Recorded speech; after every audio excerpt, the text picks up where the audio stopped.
بسم الله الرحمن الرحيم. السلام عليكم ورحمة الله وبركاته. أصاني في رسول ربي صلى الله عليه وسلم حديث خنا نودامني جيراني أرانتنا نتسموت ينقرتي خراب رؤوف سن دوغور قداد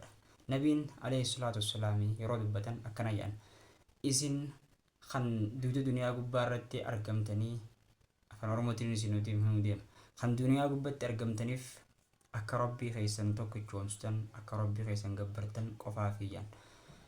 kana jechuun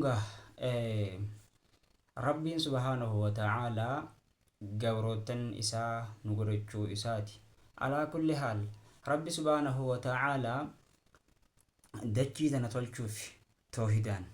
akka isin bareedduuf qaamni kee akkasuma qalbiin tee akka isin toohidaan bareedduuf kanaaf yaa nama osoo salaanne islaama fi injuu yaa nama osoo sooman harkaan qabne islaama fi injuu yaa nama osoo zakaan kannanne islaama fi injuu yaa nama osoonii fi hajjiin dayne islaama fi injuu